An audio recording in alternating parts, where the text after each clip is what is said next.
quoi bon? On avait une Askara. Faut savoir l'importance de l'Askara, c'est pas bon, on mange. Ce qu'on appelle Berur Nitzotzot. On va parler aujourd'hui surtout sur Berur Nitzotzot. C'est quoi les liens du Berur Nitzotzot? Qu'est-ce qu'on fait? Pourquoi on amène la nourriture? Ça sert à quoi? En fait, chaque personne, il a ce qu'on appelle des Nitzotzot. C'est quoi? C'est des parties de sa Neshama qu'il faut le réparer. Et il reste ici encore là, et il rentre dans la nourriture. Ou, pas seulement dans la nourriture, surtout dans la nourriture, mais aussi dans tout ce qui est autour de nous, dans le bois, dans tout ce qui est autour de nous, il y a les nitzotzot qui rentrent. Et Dieu il va faire quoi? Que chaque nitzot, il va arriver chez une personne qui lui peut les réparer. C'est pour ça que c'est très important qu'on participe à un Askara, de manger, faire des brachot pour le Ilui Nishmat Anifsa. Alors on va prendre un peu ce qu'on a vu la semaine dernière et on va voir le rapport avec ce qu'on voit aussi dans la paracha. J'ai entendu une histoire d'un des Admorim Mizvil, un des Admorim des Zvil, qui sont Askara, c'était il n'y a pas très longtemps.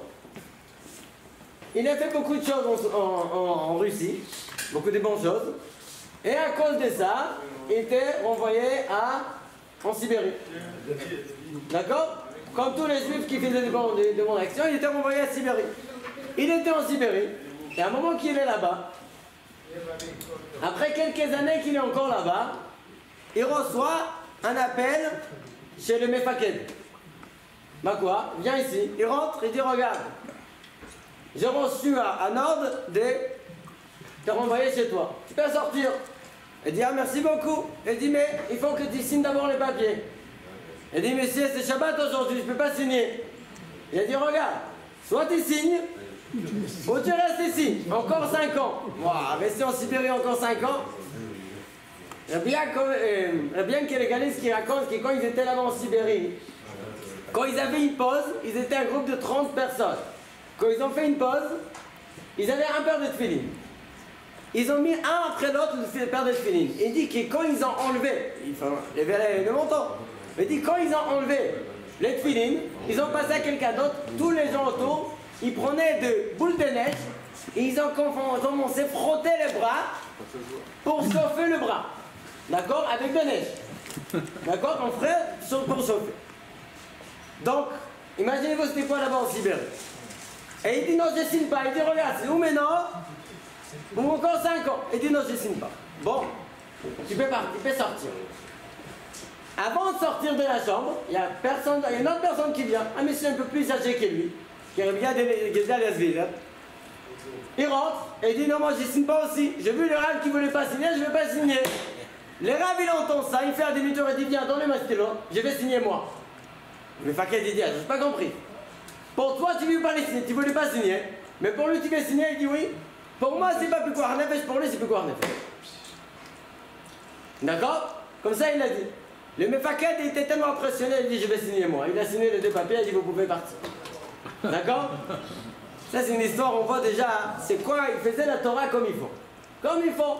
Quand c'est pas plus quoi Nefesh, c'est pour lui, il sait c'est pas plus quoi Nefesh. Mais pour l'autre, c'est plus quoi Nefesh. Je vais le faire pour lui. Je ne vais pas dire moi, on a encore qui va le faire lui. Non, je le fais moi. Ça c'était un vrai rap. Maintenant quand je pensais à ça, tellement des gens qui étaient là-bas, en Sibérie, et on entend d'histoires des gens qui ont passé beaucoup de difficultés partout dans le monde. Pourquoi? Pourquoi on trouve des endroits comme ça qu'il n'y a rien, il n'y a vraiment rien? En plein Sibérie, des gens ils travaillent là-bas. Pourquoi? Qu'est-ce qu'ils vont faire là-bas? La réponse elle est tout simple, ce qu'on appelle Berur Nitzotzot. Ce qu'on a vu qu'Am Israël, ils ont fait en Égypte, est ce qu'ils faisaient en sortant d'Égypte. Tous les mêmes bêtes massacres qu'ils faisaient dans les déserts. Il y avait des massacres qui ça durait une journée. Une journée, et il s'en va. Il y avait des massacres qui c'était des années. 19 ans. Le maximum 19 ans. C'est quoi ça? Pourquoi tu ne fais pas la même chose? 42 déserts, 19 ans et un jour. Pourquoi? Nous dit l'Or HaChaim HaKadosh. Il y avait des endroits qui avaient beaucoup d'anitzotzot à ramasser. Ça veut dire chaque fois qu'ils ont fini de ramasser tous les anitzotzot, hop, le nuage il monte, on s'en va. Ok, on a réussi à finir, on y va, il y a une autre travail. Comme ça, ils faisaient tous les étapes. Comme ça, nous dit l'Or HaChaim HaKadosh. Il faut savoir ça démarrer où tous les anitzotzot. Alors on ne va pas parler parce que je ne connais pas dans tous les kabbales, mais il y a ce qu'on appelle le shvira. C'est quoi Sphira?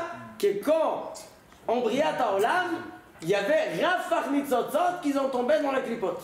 C'est combien Rafah? 288 Nitzotzot qui ont tombé dans la Touma. D'accord? Et notre travail maintenant, sur terre, chaque juif, c'est quoi?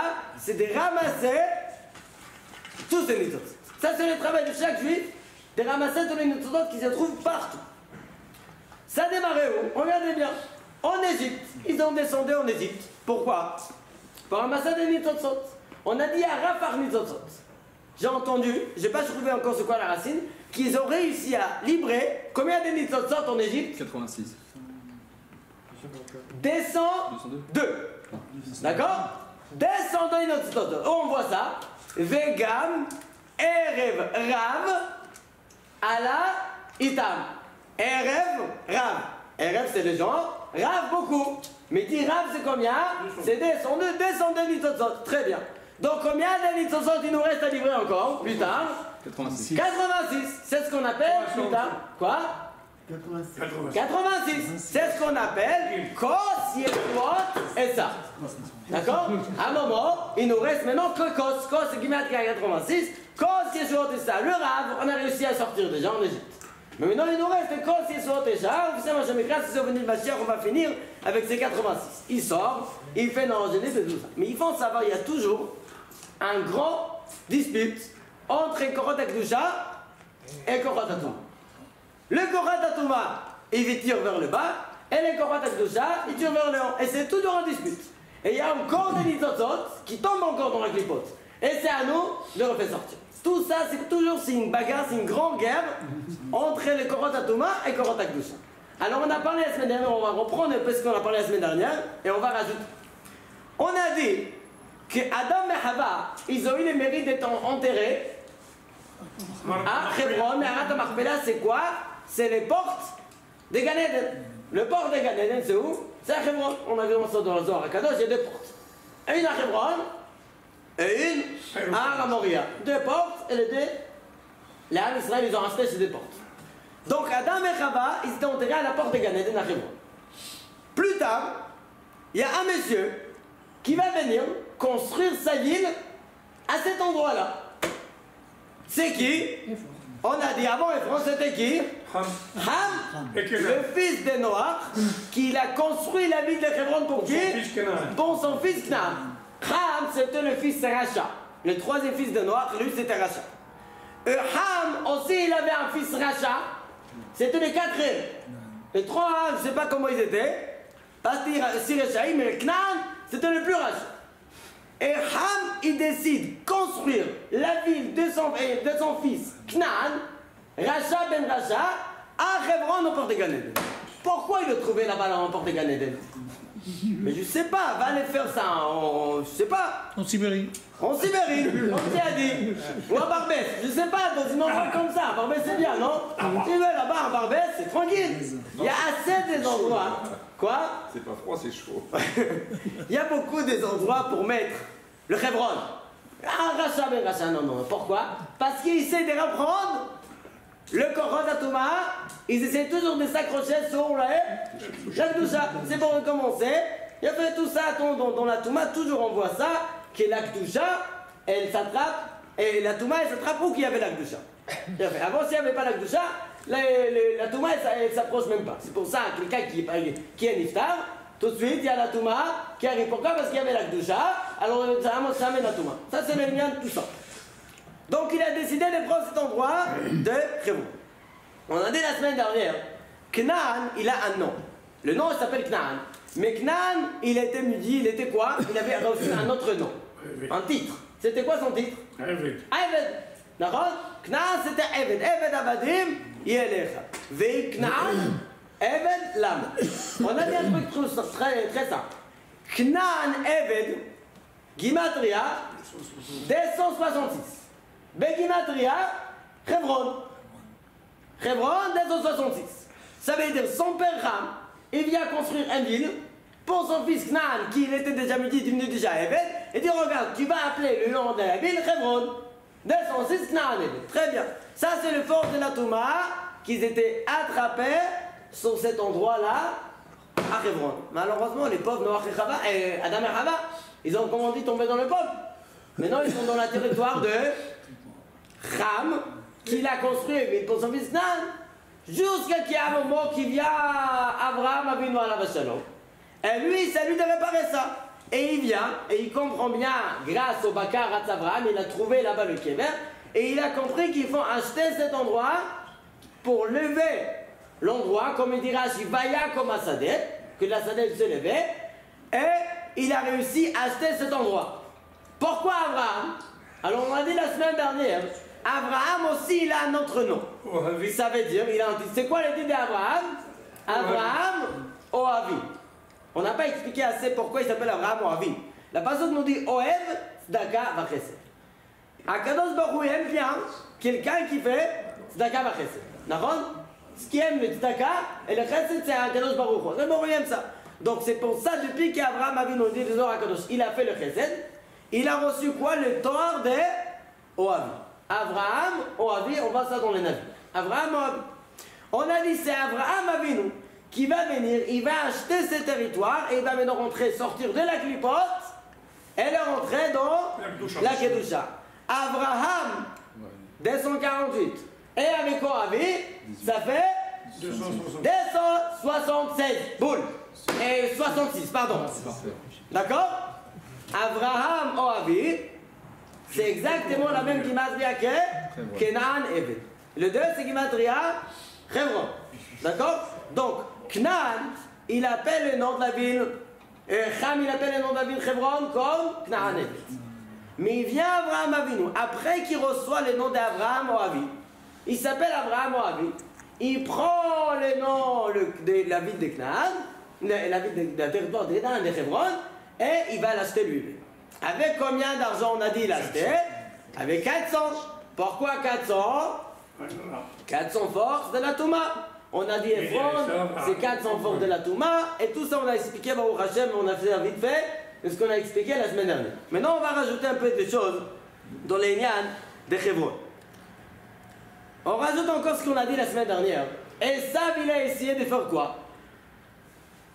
Esav, il voit que son grand-père, il a réussi à faire sortir la ville de Hebron de la Touma à la Kedusha, de Knan Eved, il a réussi à les monter jusqu'à Abraham Oavi. Maintenant, c'est dans la histoire d'Abraham Avinu. Et ça, Varacha, son petit-fils, il dit, attends, on ne peut pas laisser ça comme ça. Il faut le faire entrer dans la Touma. Qui nous dit ça? Bah, la Tourim. Où on voit ça? La passage nous dit, Vayakom, Sédé Ephron. Ça veut dire quoi? Nous dit Rashi. Le Sédé d'Ephron, il s'est élevé. Vayakom, Sédé Ephron. Très bien. Nous dit Balatourim, le rase initial de Vayakom, Sédé Ephron, c'est les lettres Esav. Vayakom, c'est Vav, c'est Vessin. Ephron, c'est Ayen. Le lettre Esav. Ça veut dire il va monter jusqu'à un moment que quelqu'un va essayer de le faire redescendre. C'était qui? C'était ça, il a essayé de faire redescendre dans la Touma. Mais il y a quelqu'un qui l'a empêché. Il y a quelqu'un, on va dire, il a compris l'idée de cet Esav de son frère et il a décidé de le mettre un bâton dans le haut. C'est qui? Le fils de Dan. Avant Chosim Ben Dan, Yaakov. Yaakov lui-même il dit, il faut faire attention avec Esav. Pourquoi? Mon grand-père il a fait un grand travail. Qu'est-ce qu'il va faire Esav, Yaakov à ce moment-là? Il va voir son frère et il dit, regarde, vends-moi ta Bechora. Pourquoi il a besoin de Bechora? Pour être Bechor, ça sert à quoi? Alors, cette première chose, on sait ce qu'il nous dit Rashi, Avoda, Bebet, Amigdash.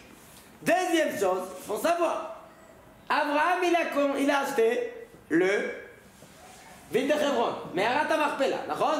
Abraham enterré là-bas, très bien. Maintenant, son fils, Yitzhak, aussi enterré là-bas. Maintenant, il reste encore une place pour un couple. C'est pour qui? Yaakov et Léa. Pourquoi Yaakov et Léa? Le grand frère. C'est qui le grand frère? Esav. C'est Esav. Donc il reste une place d'Esav. Donc on va remarquer là. Abraham, Yitzhak et Esav. Yaakov, il n'a pas de place.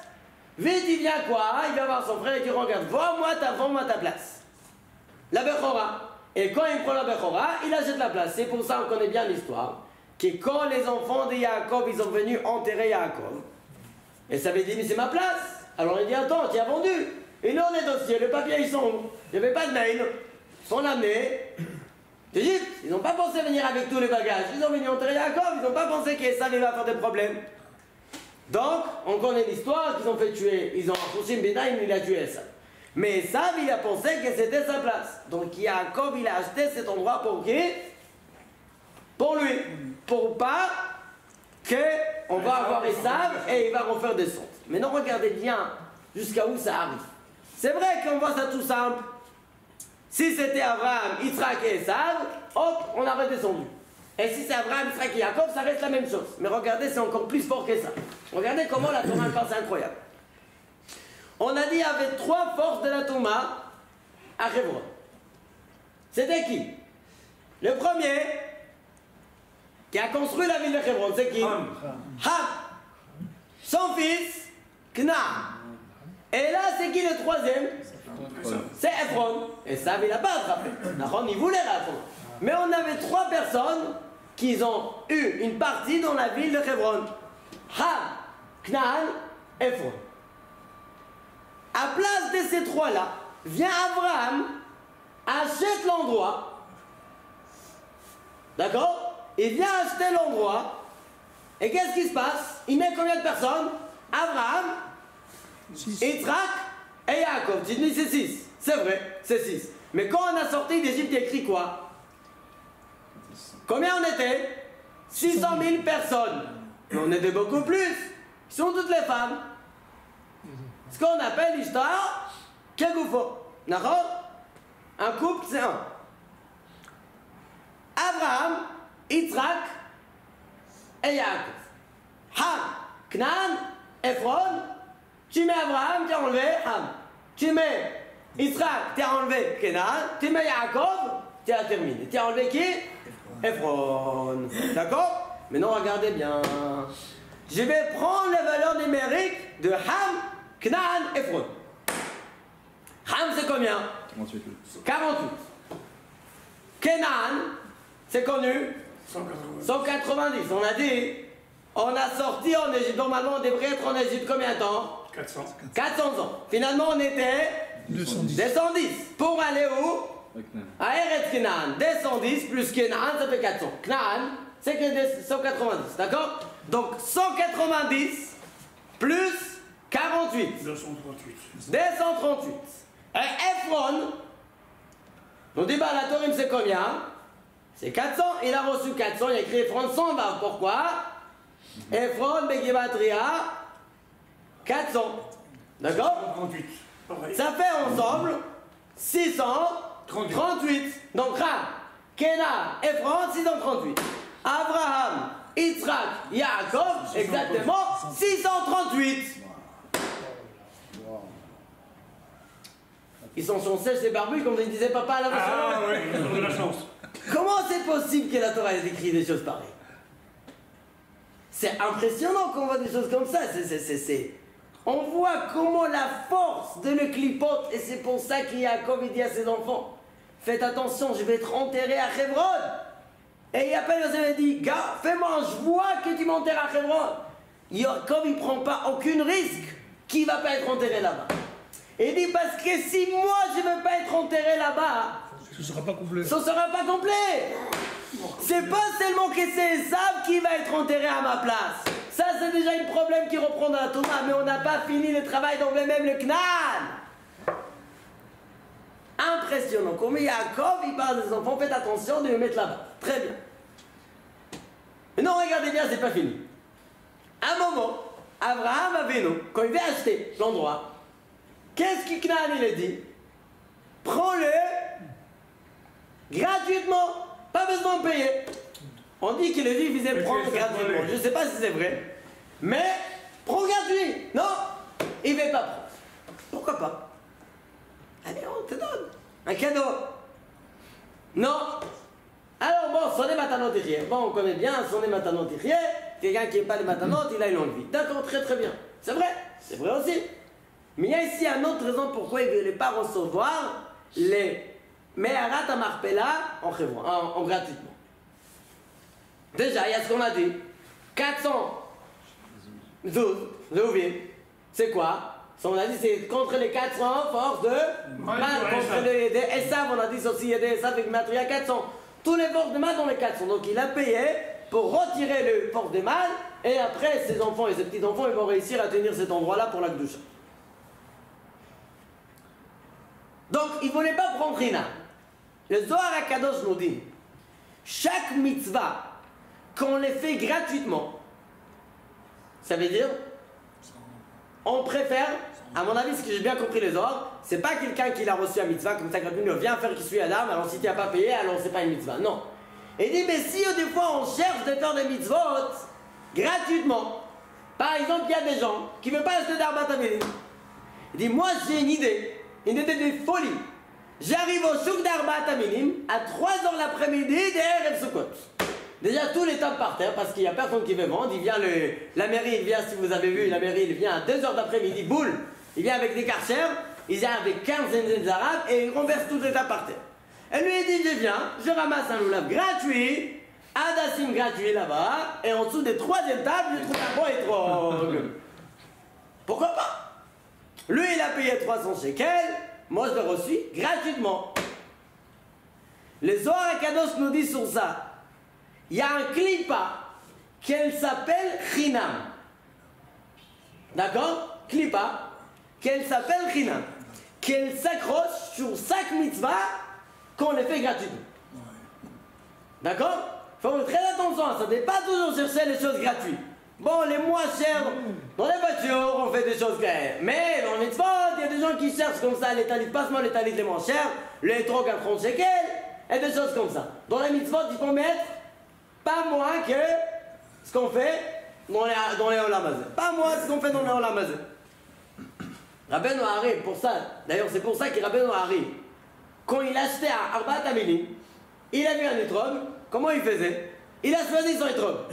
Il ouvre son porte-monnaie, il fait comme ça au vendeur, prends ce que tu penses. D'accord? Comme ça il faisait Rabbeinu Hari. Moi je voulais faire la même chose, je fais comme ça, il n'y a plus de porte-monnaie. Il a pris tous les cartes d'identité, il m'a tout pris. Alors c'est vrai que les vendeurs de Rabbeinu Hari, ils étaient les vendeurs de Rabbeinu Hari. Bon, d'accord. Mais quand même, je n'ai pas demandé de faire la même chose. Mais, de ne pas toujours chercher le minimum dans les mitzvot. Ça, c'est très important parce que sinon, il y a un clipa qu'elle s'appelle China. Et là, Ephron, il dit Abraham, prends gratuit. Abraham Avinu, il dit non. Je veux que cet endroit, il va être pur. L'endroit que tu vas être, qui va être pur, il va éliminer une mitzvah, t'as assez de horaïta. Quelle mitzvah? Déjà d'acheter une partie dans la terre d'Israël. Et une autre mitzvah, d'enterrer. Ça va? Et une troisième chose, c'est de lever cet endroit-là, la porte de Gan Eden, de la Touma, faire le bureau d'Itotzot à la Kedusha. Tout ça, toutes ces 3 choses, il y a beaucoup plus d'autres. Tu veux faire tout ça gratuitement, ça va pas, non, je te paye. Mais non, regardez à notre chose. On a dit qu'il voulait faire ça chinam, en kesef. Il voulait donner, tu les prends gratuitement. Mais lui, il a dit non, pas chinam et kesef, je te paye. Pourquoi? Regardez bien, c'est tout simple. Haïnam, on a dit, c'est un grand clipa. Mais à part de cette clipa-là, Ephron, il n'était pas bête du tout. Il était très intelligent. Il a dit, prends-les gratuitement. Vous savez pourquoi? Parce qu'il savait, ce fils Abraham Avinu, il va les prendre gratuitement. Ham, Knaan et Ephron, ils vont avoir encore quoi? La force dans cet endroit-là. Pourquoi? Parce qu'il y a encore une clipote. Et dès qu'il était avec les potes, il peut revenir facilement. D'accord? Donc il a dit, prends-les gratuitement. Abraham Avinu a dit, moi aussi je suis pas bête. Je vais te payer. D'accord? Mais regardez bien. Ham, Ephron et Knaan. Les initiales, c'est combien? Ham, 8. Et 8. Ephron, 90. 70. D'accord? Allez. Donc c'est 78. Et Knaan, c'est Chaf? 98. 98. Gimatria de Haïnam. Ouais, je t'abarre ce mot-là. Elle dit, prends Haïnam. Et il dit, non, tu penses qu'il est fou? Tu veux laisser ici Ham, Ephron et Knaan? Ephron, bang, comme on dit. Va-t'en, tu vas t'envoyer de cet endroit-là. je paye maintenant. On va enlever, retirer cet endroit de Hebron qui c'était au début, la porte des Gan Eden, qui est tombée tellement dans la clipote. Maintenant, c'est à moi de monter ça, et Abraham Avinu, il a fait comme ils font le travail. C'est pour ça qu'il y a Jacob, il dit à ses enfants, je n'ai pas envie qu'aucun de mes petits-enfants, il va porter le Aaron pour m'enterrer au Hebron, à Hebron. Qui dit ça? Rashi, Banav, Kavru Banav, Rashi dans Parashat Vaïgash. Il dit pourquoi, on a parlé à ça la semaine dernière, pourquoi? Mais il dit Rashi pourquoi? Il dit parce qu'ils étaient mariés, qui? Tous les 12 tribus, avec de Knaaniot. D'accord? Et alors, c'était marié avec des Knaaniot. Ils les ont convertis comme ils font. Bah pourquoi pas? Ils étaient tous des tzadikim, pourquoi pas? Quel défaut ils ont? Ils n'ont aucun défaut. Tous des tzadikim. Alors ils étaient mariés avec des Knaaniot. Il n'y a aucun défaut. Ils étaient des tzadikim comme horribles pour les enfants de Yaakov. Les petits-enfants. Mais pourquoi ils ne voulaient pas quand même? Parce que là on est en train de faire quoi? Ce qu'on a dit. Han Knaan et Ephron 638. Vous allez enterrer Yaakov. Ça veut dire que là on a fait ce qu'on a dit. On a fini d'acheter ce territoire-là, de Hebron. Et dit on ne peut pas qu'à la dernière coup, dernière seconde, on va mélanger ici quoi? Encore des Kenaani. Mais c'est des Juifs, c'est des Tzadikim, c'est vrai. Mais tu rappelles encore le nom de quoi? Des Knaan. Après les gens ils vont dire, ah tu sais, dans ces territoires, Knaan il a un parti. Comment je sais? Regarde, il y avait beaucoup de petits enfants des Knaan qui ont enterré leur gros-père. Non. Aucun petit enfant qui arrive par le parti des Knaan va m'enterrer là-bas. Comme ça il dit Yaakov Avinu à la Bachar. Donc on voit c'est quoi la force toujours. Entre la Kedusha et la Touma, et Baruch Hashem on a réussi à lever le Inyan de Hebron. Donc alors c'est ce qu'on a parlé la semaine dernière et on a rajouté un peu de choses. Maintenant regardez bien.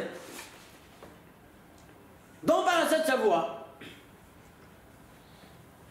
déjà avant, on va voir ça avant. La naissance d'Abraham Avinu, dans l'année 1948, l'année juive. On a eu la naissance de Abraham Avinu à la Bachar. Abraham Avinu il est né dans cette année-là.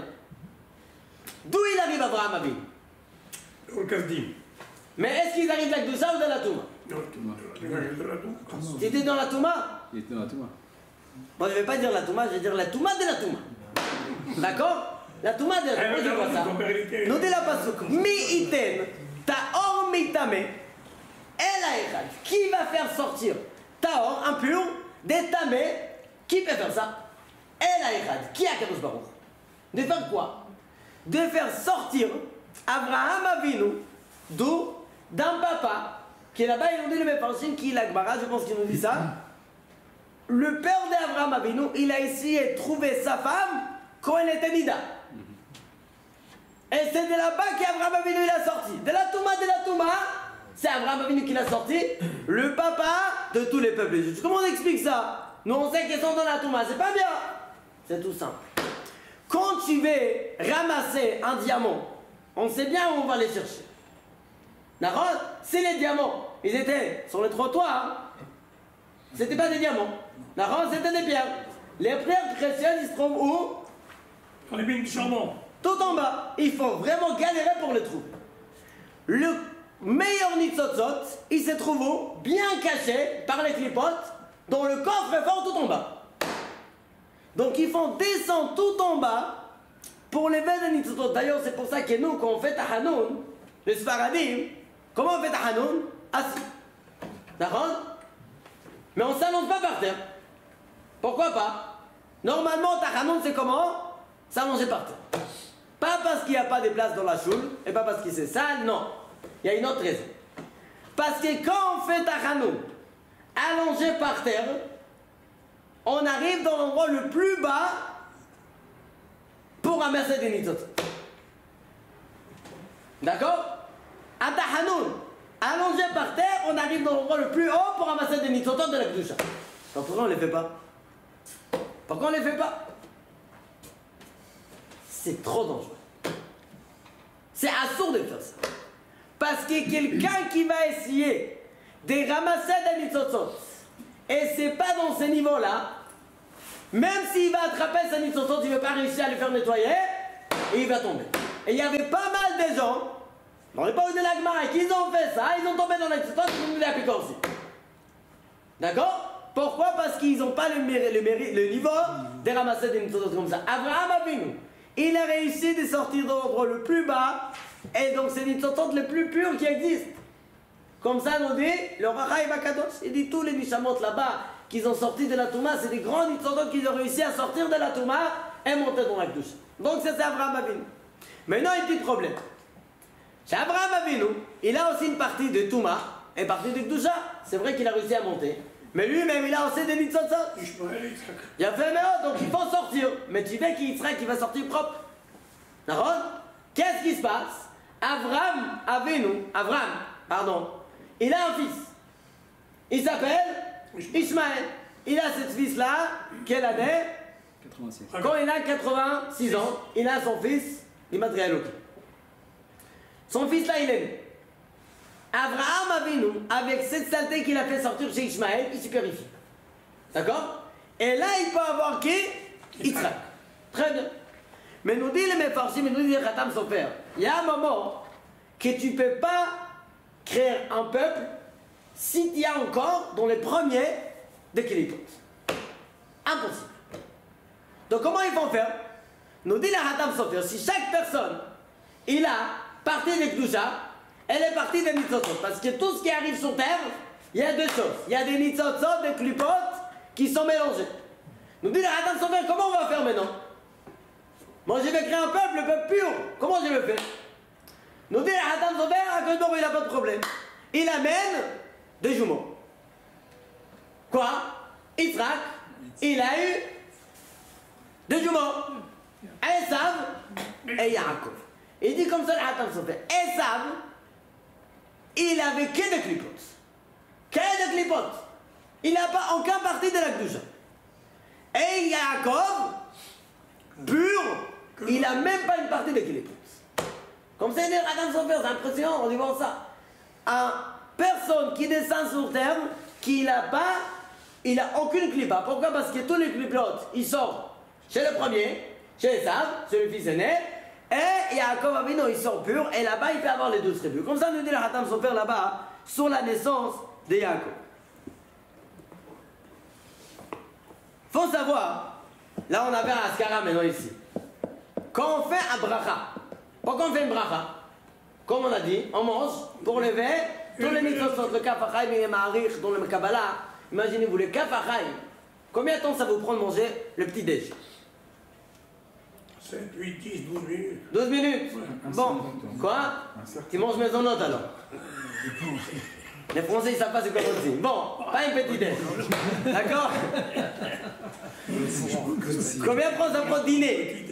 Bon, le petit déjeuner, il y a 17 minutes. Si c'est le Kafachaim, Allah Shalom, il habite ici à Yerushalayim et à Kodesh.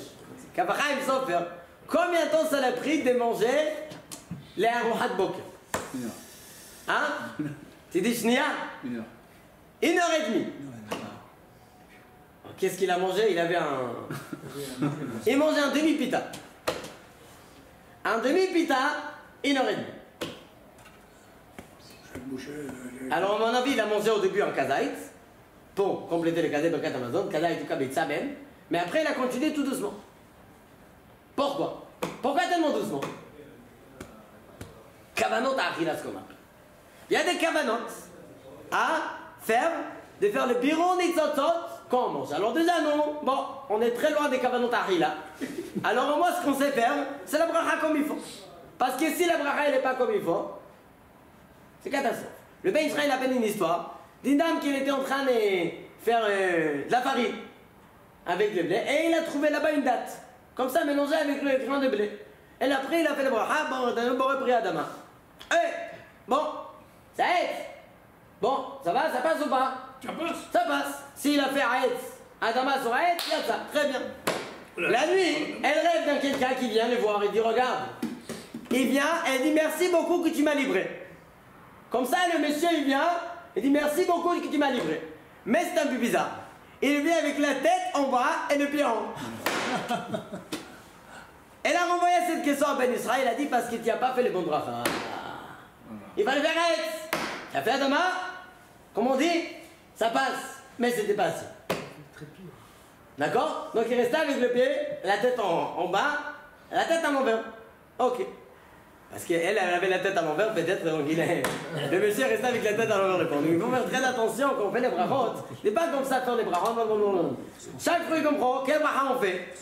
Et il faut en savoir en plus. Une fois, je dis, j'ai senti ça.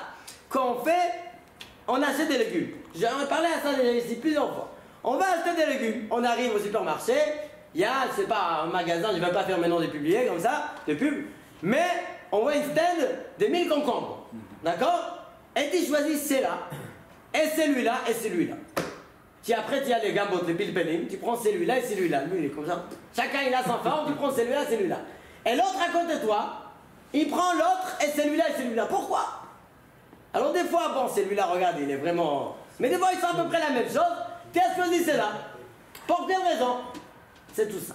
Nous dit les Kafaraï, chaque quelqu'un, chaque personne, à Kadosh Baruch Hu, il va les renvoyer les neshamot, les nitzotot qui sont impartis de sa famille. Et il va rentrer dans les concombre que lui, il va manger. D'accord? Donc lui, il va réparer les nitzotot de ses arrière-grands-pères. Et s'il ne fait pas le bracha comme il faut, l'arrière-grand-père, il est fâché contre lui. Pourquoi tu n'as pas fait comme il faut, là, devant nitzotot? Maintenant, ils vont faire tous les tours, les camions, et tout ça, rester sur l'arbre, rester sur la terre, tout ça, pour revenir ici, dans l'assiette. D'accord? Il faut faire très attention à ça. Ça m'est arrivé une fois, j'étais en train d'acheter des tomates, et bien un tomate puis tombe tout dans, tac, dans mon sac. Je t'apparche chez Molad, comment il a fait ça? Il dit, ah bon, c'est toi, d'accord, je te garde à côté. Il y avait ici un grand chassid, à Mea Shearim. Il s'appelle Reb Mendel Geffner. Allah va c'était un grand sadique. Il avait un magasin de poules. Il était dans la bête à Midrash, et c'était deux petites filles qui vendaient des poules. Vous savez, aujourd'hui, tu donnes une poule à une petite fille, c'est pas pour elle. Mais à l'époque, bon, c'était des vendeurs de poules. Une fois, il y avait une des filles qui rentre dans la bête à Midrash, dit, papa, viens nous aider. Qu'est-ce qu'il y a, ma fille? Il y a une coque qui nous fait la marette. Il saute, on n'a jamais vu un truc pareil. Il ferme la Gemara, il va vite, il attrape cette poule. Il a dit, gardez-le bien pour Shabbat Kodesh. Avant Shabbat, il raconte à Sophie, il dit, regardez, le soir d'avant, il y a personne qui vient me voir, la nuit, en rêve. Il m'a dit, ça fait 250 ans qu'il n'a pas rentré au Gan Eden. Il a dit, mais là, ils ont donné l'autorisation de rentrer dans une poule chez toi. Et il a dit, je te supplie que tu fais une bonne bracha. Il a attrapé cette poule, il a dit, c'est sûr, c'est cette poule-là. Ils l'ont attrapé, ils ont fait la shrita comme il faut avec tous les hidurim, tous les kavanot qu'il a fait. Et ils l'ont mangé à Shabbat Kodesh. Ces enfants, il dit, on dirait, c'était comme Yom Kippour, mais ils mangeaient. Comme Yom Kippour, c'était. Ils mangeaient avec tous les kavanot qui existent. Et la nuit de Shabbat, quand ils sont endormis, le monsieur vient les voir et dit merci beaucoup. Reb Mendel Geffner, il a vécu ici, il était parti il y a 35 ans à peu près. Un grand sadique. C'est que là, le force, et chaque personne est la béron du Totsot. C'est comme ça. Regardez, donc comment on fait les béros? Nous, tous les cas, il y a ce qu'on appelle Lev Netivot HaChochma. D'accord? Lui, il dit, on ne va pas amener tout ce qu'il dit les Zohar HaKadosh et les Rabbeinu Haris au béron du Totsot. Donc, on va faire un résumé. D'accord? Et je ne vais pas amener tous les résumés. D'accord? Parce que je n'ai pas trop compris ce qui est écrit là-bas. Tous les résumés, ça fait une page entière de résumés de ce qu'il nous dit les Rabbeinu Haris. D'accord? Un résumé. Et il dit, est-ce quelqu'un qui ne sait pas tout ça, il n'arrive pas à comprendre, même pas le résumé, il fait quoi? Il pense une petite kavana. Lev netivot ha-chochma. D'accord? On a ça dans les chantons de Rabbi Shimon bar Yochai. La méthode netivot ha-chochma, c'est quoi? Comment on fait les verrous? On mange? On mâche. D'accord? Combien de dents on a? On n'a pas de dentiste ici, les bases à la souffle. 32. 32 dents. D'accord? Lev shinai. Keneged lev netivot ha-chochma. Dit les kafachai, même si quelqu'un il a un manque une dent, ça ne change pas parce que la force toujours des 32 dents qu'on a dans la bouche. Lev netivot ha-chochma, et c'est avec ça qu'on fait les bureaux nitzotzot. D'accord? Regardez bien, c'est très simple. Un moment, et ça va à ça qu'on a dit, il a qui un parti de quoi? De la Kelipot. Quelle Kelipot? Il n'a même pas quoi? Un parti de la Kdusha. Est-ce que lui il peut faire un bureau? Non. Lui, comme on dit, il est en dehors de la plaque. Il est en dehors de la plaque. Le birourim, on fait quand? En mâchant le repas. D'accord? En mâche, c'est pour ça les kavaraïs. Il faisait des kavanotes quand il mâchait. D'accord? Et ça, il demande à son frère donne-moi à manger s'il te plaît. Comment il est dit? Alitenina mina adom azé qui a yefano. Et c'est quoi alitenina? Verse-moi. Verse-moi. Et comment je l'égorge? Comment on dit? Ça coule. Ça coule. Alata. Ce qu'on appelle alata. Le Gemara Shabbat nous dit, on est al maliti metagamal. C'est quoi? On ouvre la bouche et on met dans la gorge. Il ne peut pas le ressortir. Ça rentre, c'est fini. Il n'a même pas mâché. Pourquoi? Et ça, Varacha, il est hors de la plaque de Goron et tout ça. Il n'essaye même pas. Et vaut mieux que ça. Il préfère de ne pas faire le Goron et tout ça. Pourquoi? Quelqu'un qui est dans la clipote, qu'est-ce qu'il cherche encore? Des clipotes, parce que regardez, quand nous on fait la bracha, dans chaque fruit, il y a les parties du bien et les parties du mal. Les nitzotzot, c'est les parties de mal. Les nitzotzot de la touma, qui sont des nitzotzot qui sont tikkun, qui ne sont pas réparés encore. On fait la bracha, ils remontent, très bien. Donc qu'est-ce qui reste dans les fruits? Quelle akdusha? Mais si on a fait la bracha comme il faut, donc qu'est-ce qui se passe?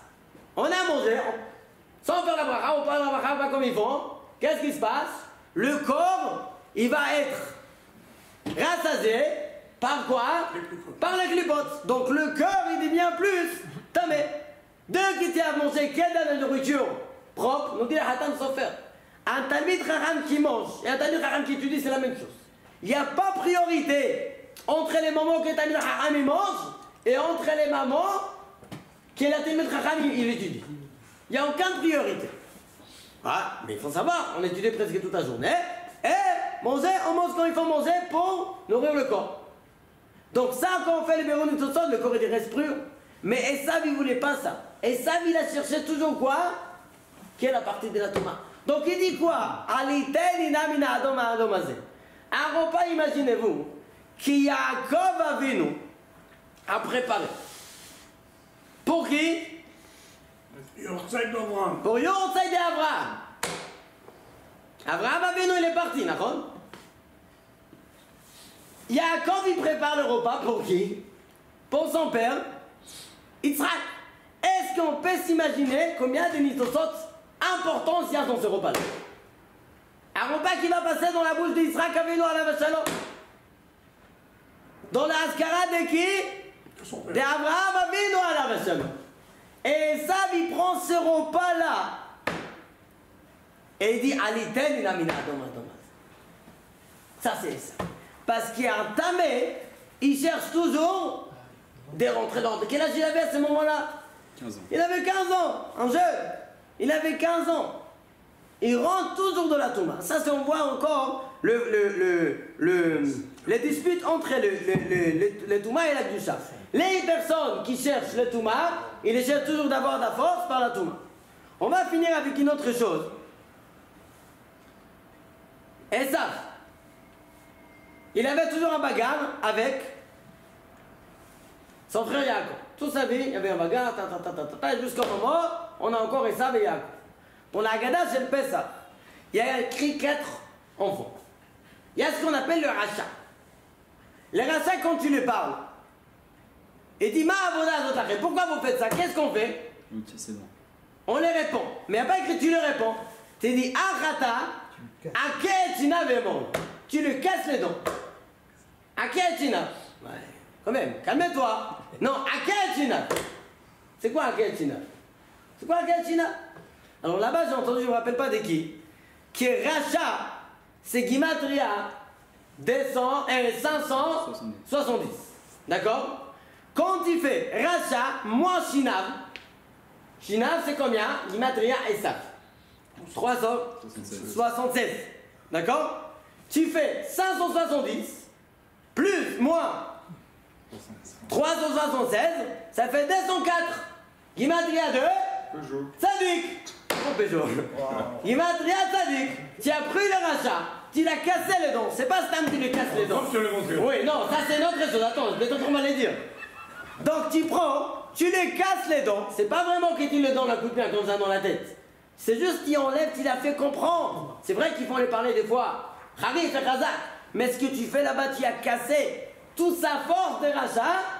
Et ça devient tzadik à ce moment-là. Et là, il m'a fait voir dans un livre que Esav, moins Akev, ça veut dire tu prends Esav, Yaakov il a attrapé toujours quoi? Le Akev. de Yaakov, de Esav. Pourquoi? Il a dit quand même c'est mon frère. Nous dit la Midrash que quand Yaakov, il ne voulait pas qu'Esav il va se marier avec Dina. D'accord? Il a caché Dina. Et à cause de ça, il était puni. Mais avant, toujours il a pensé quand même c'est son frère. Et il a essayé toujours de faire quoi? De reprendre son frère vers la tchouva. Quand même c'est son frère, il faut essayer. Elle dit il a attrapé son talent. Parce que quand tu fais Esav, moi 172, moi et Kev, ça fait quoi? Ça fait Tzadik. Donc Yaakov Avinu, il a essayé ce qu'il m'a fait voir ça. Donc Yaakov Avinu, il a essayé de faire quoi? De retirer la force de Esav et le rentrer dans la tchouba. Regardez encore une fois ce qu'on a dit. Toutes les forces qu'il y a toujours un grand milchama entre Esav et Yaakov. Toujours Esav. Et ça, dans notre travail. Bon, on va s'arrêter là parce que j'ai une autre chose, mais peut-être la semaine dernière, Baruch Adonai Leolam, Amen, Amen. Il y a quelqu'un qui, on a assis, Anania Ben Akash assis, et après quelques 10 minutes à peu près que j'étais assis là-bas, quelqu'un qui m'a fait lever, c'était sa place. Bon, j'ai parti ailleurs. Normalement, c'est énervant. Mais ils font savoir un truc très simple. Il y avait ici des nitzotzot pour 10 minutes, et là-bas, il y avait pour 50 minutes. C'est un truc très simple, et c'est vrai. À quel point ils ont mis chaque endroit qu'il nous met, il y a une raison. C'est pas lui qui nous a fait passer. Bon, c'est pas gentil ce qu'il a fait, mais à quel point il a son projet. Il faut jamais oublier ça.